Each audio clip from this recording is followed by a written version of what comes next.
All right, guys, I need a window shade right here. Block the sun. I'm going to put my hand there. I don't know how I get that. I'm going to try to block the sun here. I've got a two-fer for you. Two-fer, that's 2 in 1 day. So I'm just going to jump into it right now and give you this two-fer story. 2 for 1 day. An NYPD cop stole from a Long Island grocery store and also had a needle on her containing heroin residue, police said Monday, September 10th, 2018.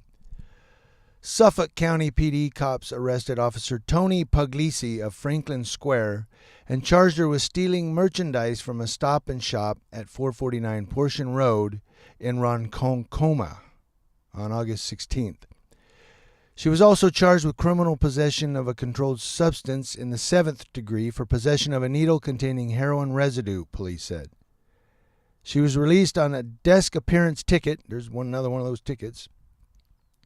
An NYPD spokeswoman said Puglisi had been suspended without pay, and on Monday, September 10, 2018, she has resigned.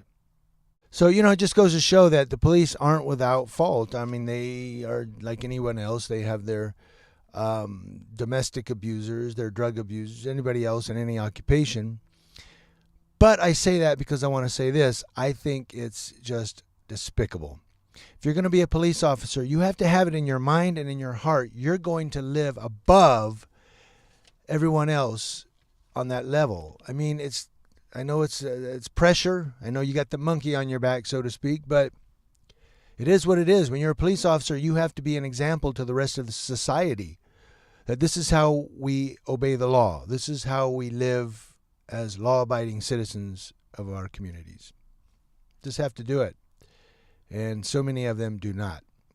Moving on to the next story. In Hammond, Indiana, a 5-year-old girl who is a cancer patient received a special police escort to a hospital for her next-to-last chemotherapy treatment.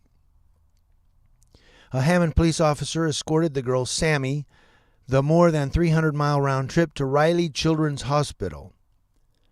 The whole thing was Sammy's idea. She dreamed about bringing some of her officer friends she's met from past community events, but never imagined that an officer would be picking her up in a squad car early Monday morning, and it would really happen. Sammy's mom said she was diagnosed with eye cancer when she was just 3 months old. She had to have one eye replaced, but the cancer returned. Sammy's mom, Diana Barr, was overwhelmed by the support. Officer Matt Zambala said, quote, "When you're having a bad day, you just see that smile and you just start cheering up right from there." Sergeant Michael Schmidt said, "She's stronger than us." Sammy's procedure went well Monday, and she was all smiles on the way back home. She said the best part of the day was being in that squad car. So there you go. I gave you a kind of a story that frown, and then gave you one that should cheer you up. See, not all cops are bad. There you go. News Now Ukaipa. As always, the link to these 2 stories, the whole stories, will be in the description box below. Happy Tuesday, guys. It's 9/11.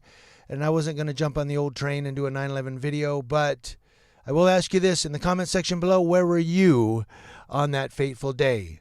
Tell you where I was. I was going to work. I just got to work, and everybody was like, look at the news. I'm like, what? I look at the TV. I'm like, what the hell's going on?